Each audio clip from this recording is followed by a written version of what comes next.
Bueno, y casi todo lo que se habla en términos Llaga con la cuenta regresiva encima es de la Convención Constitucional y todo lo que está resultando en sus trabajos y acuerdos.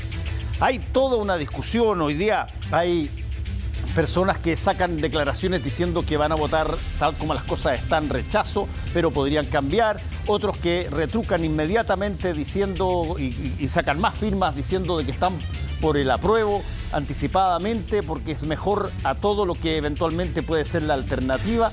Vamos a conversar hoy día con alguien que ha estado aquí muchas veces, el destacado profesor de Derecho Administrativo Luis Cordero. Muchas gracias por estar acá, Luis. Tú eres columnista del diario La Segunda, donde has tratado este tema bastante. Y yo, fíjate, quiero partir preguntando no una cosa de lo que pasa, sino que más bien una cosa general. Cuando tú ordenas una serie de normas, reglamentos, decisiones, facultades a distintos poderes, instituciones, en una constitución, además, en una forma que no se ha hecho nunca en la historia de Chile, ¿cuál es el margen de error que se le asigna a ese, llamemos, conglomerado, antes de que realmente lo que llegue a ser finalmente la Carta Magna no tenga vuelta? Pero cuando tú dices, mira, puede ser de que haya mucho de improvisación debido a que no teníamos ningún tipo de historia respecto de cómo se hacen las constituciones de esta forma. Pero hay un momento dado en que ya la cosa empieza a tomar un cariz de, llamémoslo así, libro decidido o una constitución ya escrita donde ya no hay vuelta. ¿Ves tú que todavía estamos dentro del espacio de errores o sugerencias que perfectamente pueden ser subsanadas, o ya hay cosas que eventualmente dentro del marco de lo que es el derecho constitucional podríamos hablar de una situación que no corresponde probablemente a lo que se esperaba a la gente que votó por esta convención? Yo creo que como tres temas, en tu pregunta hay como tres temas que yo creo que son distintos y que uno debiera separarlos para efecto de poder como responder cada una de esas preguntas y luego formarse una opinión completa, ¿no? La primera es que sí, esta es la primera vez que Chile está enfrentado a un proceso de estas características. Además, el proceso chileno tiene la particularidad de su singularidad a nivel mundial, ¿no? Es decir, donde las personas deciden la entrada, es el plebiscito de entrada, donde eligen una convención y luego tienen un plebiscito de salida, ¿no? O sea, los especialistas en derecho constitucional comparado han destacado eso del proceso chileno. Yo creo que ese es parte del activo, ¿no? Es cierto que estábamos a ratos en momentos como complejos, rumiamos por algunas normas, etcétera, pero si uno mira en perspectiva, hay un tema que no es para nada trivial. O sea, Chile se dio un proceso, ha respetado las reglas de ese proceso y lo ha llevado a cabo. Y por eso hay tantos comparativistas que están mirando Chile con tanto interés. Una es la cuestión procedimental.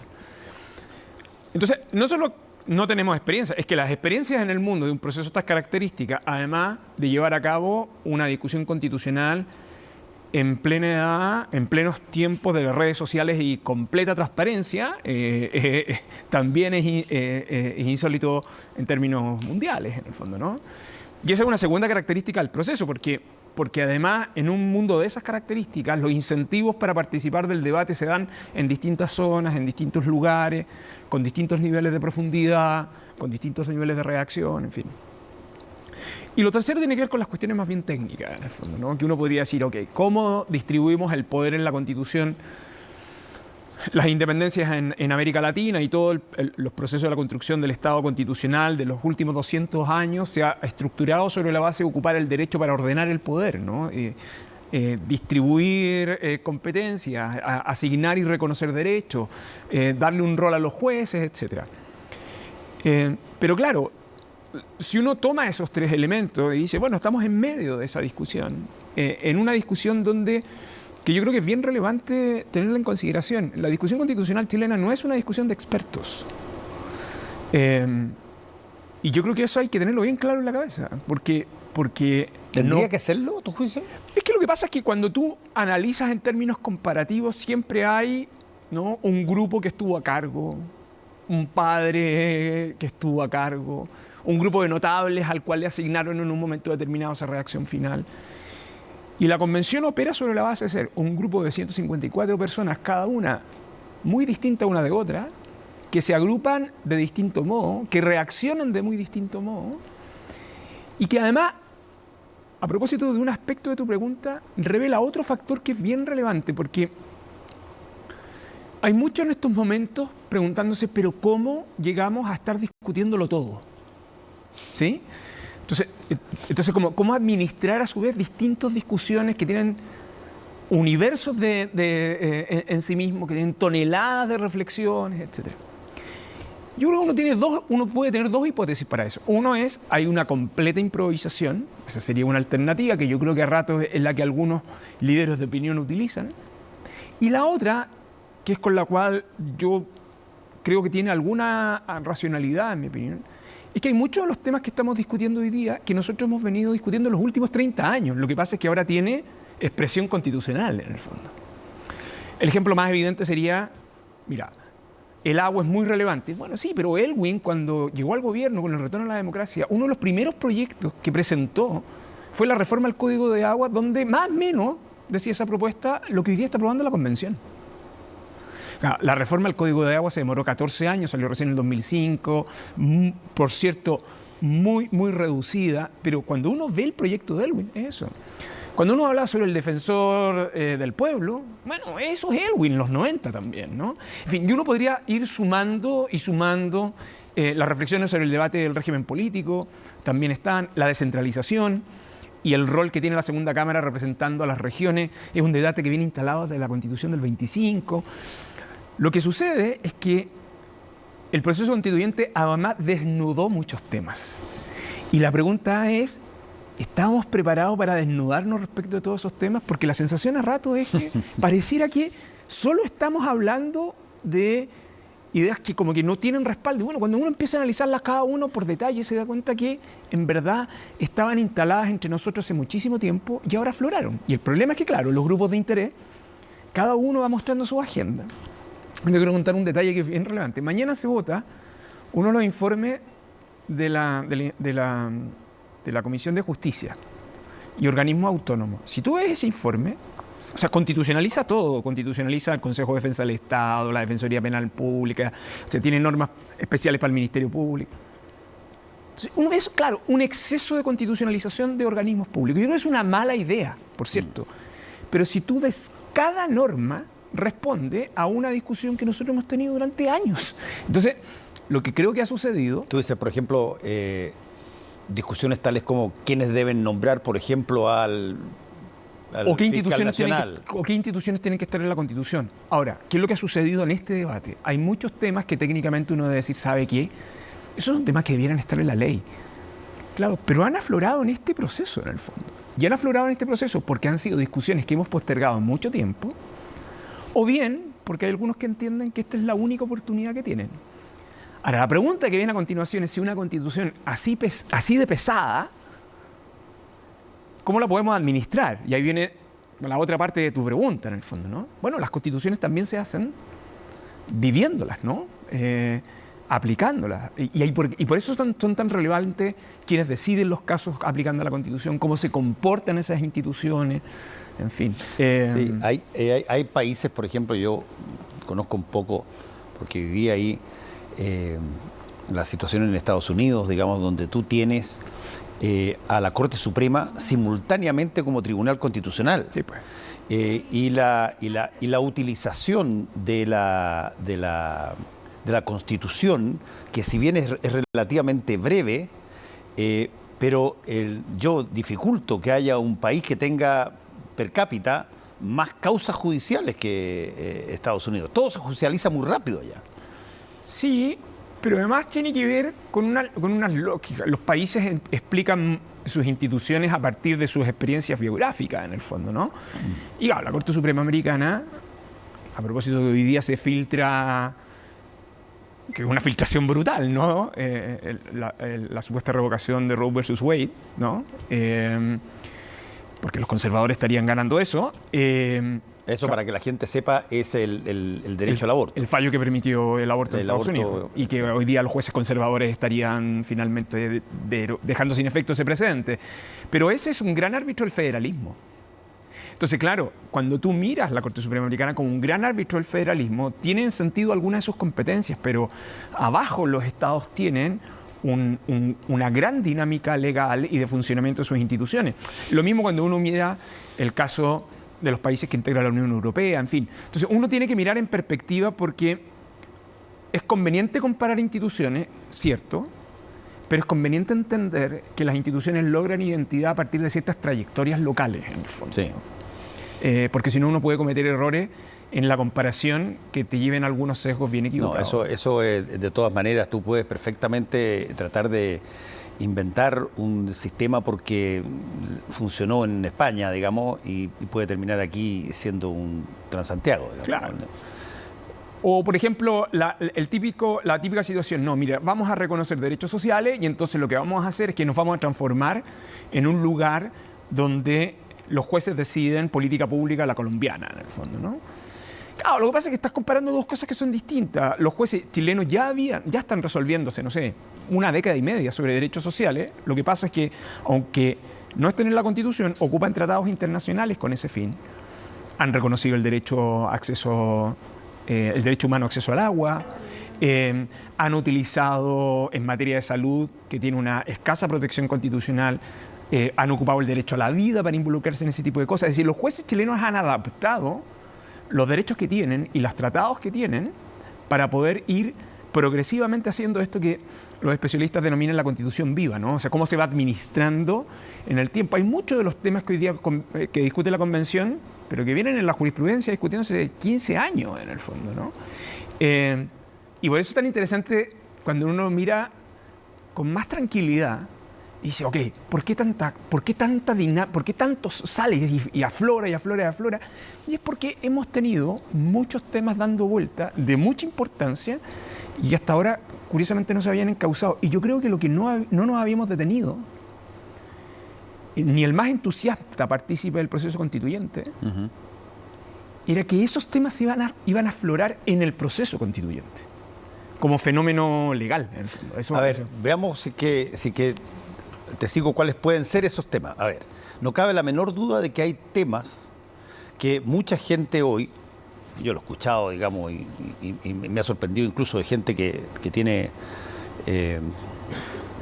mucho grado de educación, digamos, el tema de que porque básicamente una cosa es relativamente nueva, no puede incluirse todavía en la Constitución porque hay que dejarle pasar un tiempo. Me estoy refiriendo, por ejemplo, a cosas que tienen que ver con las típicas situaciones que estamos discutiendo de, por ejemplo, el cambio climático. Toda la situación climatológica, toda la cosa que tiene asociada con el clima, todavía se escucha a gente que dice, oye, pero si estos son ciclos, ya vienen ciclos y que ya va a venir y vuelven las lluvias y entonces quizás construimos toda una media legislación para una cosa que eventualmente puede estar de otra forma dentro de poco tiempo más.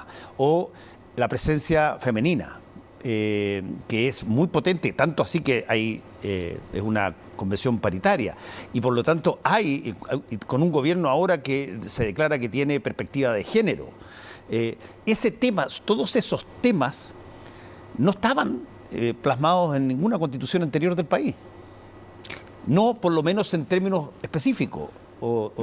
Es correcto, pero cada constitución ha enfrentado su desafío y sus momentos en el fondo, ¿no?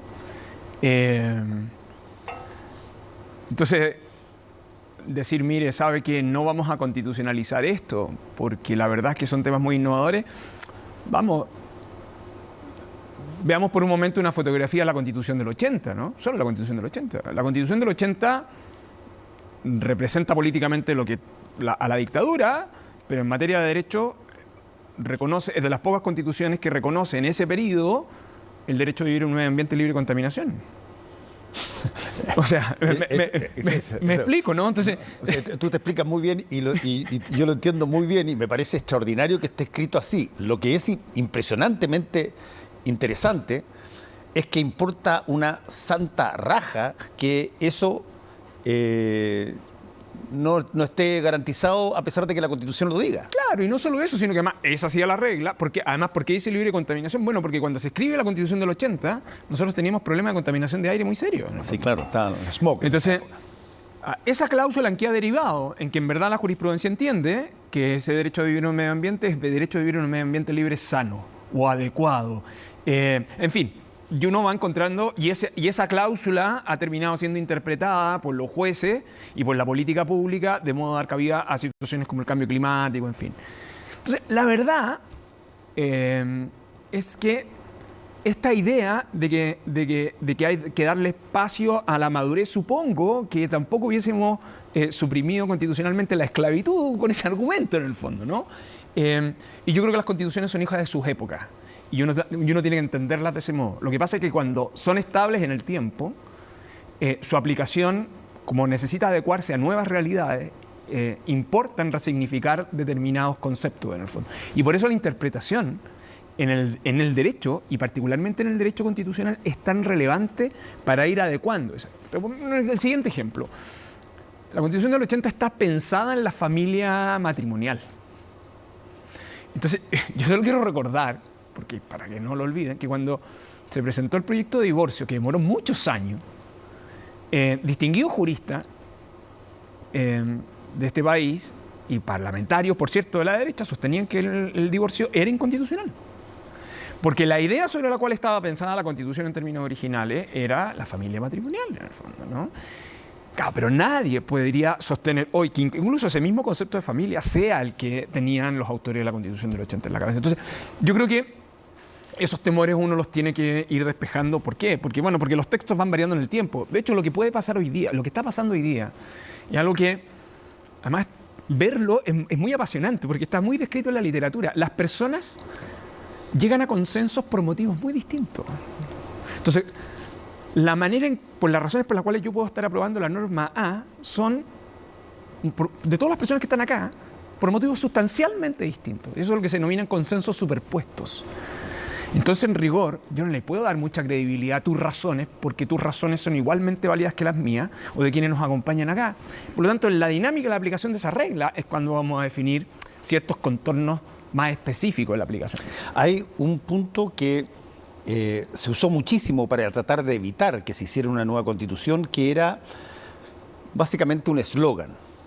Y el eslogan era de que, mira, la Constitución no te paga el sueldo, la Constitución no te lleva la comida a la casa, la Constitución no es algo que vaya a, de alguna manera, cuidar a tus hijos por lo que pueda pasar en el barrio. Básicamente que fue una cosa bien curiosa, porque era un argumento que intentaba que no hubiese una redacción de una nueva Constitución por la vía de disminuir a suelo el poder de una Constitución. El de prácticamente no tenía ningún tipo de implicancia o eficacia o influencia en la vida cotidiana de los ciudadanos. Y sin embargo, una vez que ya las cosas están instaladas, tú te das cuenta de todas las cosas que eventualmente la Constitución, y quizás hay, no sé si tú lo has podido percibir, pero yo creo que un país que era muy ignorante en términos constitucionales va a terminar bastante menos ignorante después de esto, digamos. Puede ser bastante menos, y con todo el roce, hemos vuelto a hablar de lo común, en el fondo, de lo público, aunque cada uno pueda tener la interpretación distinta de lo que es lo común o lo público, ¿no? Y nos puede provocar indignación tal o cual cosa que se expone en un determinado lugar. Y si yo creo que algo que es relevante es que la Constitución debe distribuir razonablemente bien el poder. Y por eso cuando te equivocas ahí, eso puede terminar siendo fatal, ¿no?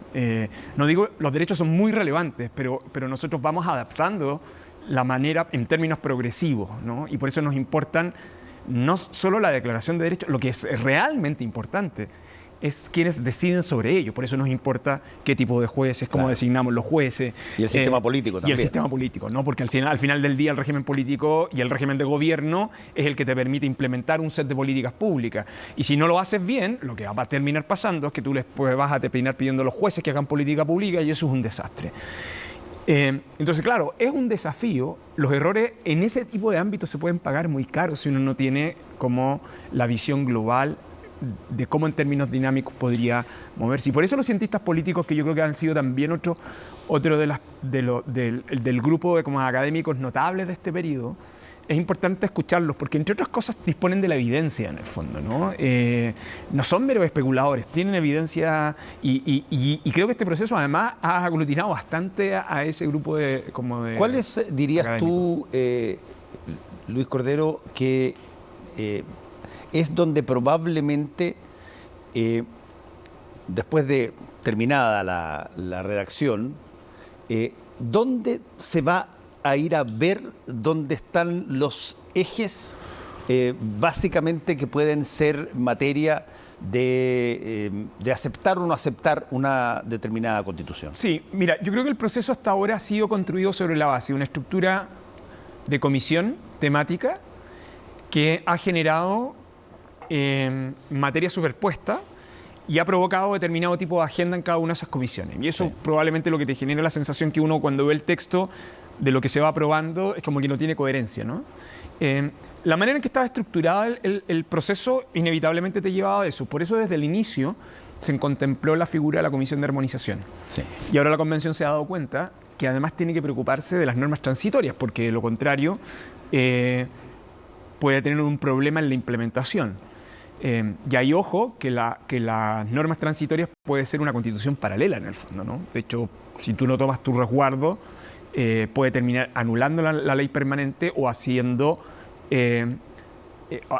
regímenes de excepción que te lleven a postergar indefinidamente su implementación. Entonces yo creo que el gran desafío que nosotros tenemos ahora es cómo va a funcionar la Comisión de Armonización. Yo creo que estamos en un momento bien delicado porque las personas se han hecho una opinión sobre la convención en base al proceso. Y más o menos lo que dice, uno podrá estar a favor o en contra, y entonces la gente empieza a cuestionar, no sé, distintas encuestas, ¿no? Pero si uno ve, no sé, lo que ha trabajado la Católica con el proyecto Telar, que acá lo explica de vez en cuando, o sea, que se explica todas las semanas acá en CNN, y tú miras esa evolución, tú te das cuenta que las personas tienen una evaluación, se forma una evaluación sobre la forma en que la convención discute, delibera. Entonces, esto que no exista un acuerdo genera problemas, entonces estridencia genera problemas. Y eso, por cierto, tiene un impacto en cómo tú valoras la convención. Entonces, el gran desafío que tiene la convención hoy día es cómo abordar el proceso de armonización y cómo abordar el proceso de normas transitorias. Tiene que volver, en mi opinión, a retomar esa esperanza del plebiscito de entrada. Porque eso es bien... O sea, nadie puede cuestionar el impacto que tuvo ese plebiscito de entrada y, por lo tanto, el proceso constituyente es un proceso abierto y que tiene que tener un cierre en un momento determinado. Ahora o más adelante, pero tiene que tenerlo, en el fondo. Y por eso la Comisión de Armonización es tan relevante y por eso es altamente probable que las reglas actuales del reglamento no sean suficientes para adecuar razonablemente bien el texto de lo que termine como borrador ahora que el Pleno termine de votar. Ahora, eso significa de que para acomodar las cosas y que forme todo parte de una misma obra, en una de esas tienes que dedicarle mucho más tiempo a todo el proceso de armonización. Claro, porque tú vas a tener, en armonización hay 2 o 3 debates que son relevantes. Uno es que tienes que resolver los temas de incoherencia en la redacción. La segunda es los temas de duplicidad. Sí. O sea, por ejemplo, claro, se rechaza plurinacionalidad, ok, pero ya estaba reconocido antes. Entonces tiene que ver los temas de redundancia. Pero lo tercero es que te puedes encontrar con que tú aprobaste normas en un sentido determinado, por ejemplo en Estado regional, que no dialogan con otras que aprobaste a propósito de régimen político. Entonces, ahí no es un problema estrictamente de adecuar puntos, coma, redacción, adjetivo, duplicación. No, Alguien tiene que ceder, como dice la alguien película. tiene que ceder en esa vuelta. Y eso nosotros creo que todavía no nos hemos dado cuenta que eso es posible después que terminen de votarse. Y por lo tanto la Comisión de Armonización va a tener que proponerle al Pleno una manera de resolver esa situación. Y eso yo creo que va a ser muy interesante, porque es una manera de volver a revalorar el proceso, creo yo, ¿no? En 2 palabras para terminar, ¿tú estás optimista o no? ¿O estás...? Yo estoy preocupado. ¿Estás preocupado? Estoy preocupado, sí. Estoy preocupado porque creo que este es un proceso que tiene luces y sombras, y yo creo que uno tiene que mirarlo así. Y a ratos creo que nos encerramos en el fatalismo y a ratos en un exceso de voluntarismo, en el fondo, ¿no? Y yo creo que todavía queda un tiempo para volver a reconquistar como la esperanza de ese proceso. Lo que sí creo es que con indiferencia al resultado del 4 de septiembre en el plebiscito, Sí. el proceso constituyente sigue abierto, o sigue abierto por su implementación, o sigue abierto porque la Constitución del 80 es una Constitución que ya tuvo fecha de función. Y esa fecha de función se llama plebiscito de entrada, ¿no? Entonces, el problema constituyente, el problema constitucional es un problema que va a seguir abierto y al cual... Donde todavía no hay claridad completa sobre qué pasa si que se rechaza, digamos. Claro, pero eso es el problema político, ¿no? Yo logro entender ese problema y supongo que las personas que están dedicadas a la política están pensando en eso. Pero el punto de vista de las prácticas institucionales, el proceso está dejando su herencia, ¿no? Y ese proceso va a seguir abierto. Y yo creo que eso, el 4 de septiembre no se acaba el proceso constituyente, sea que cualquiera de las dos alternativas triunfe. Yo creo que ahí hay un desafío que hay que seguir mirando. Luis Cordero, muchas gracias por haber estado con nosotros hoy día. Muchas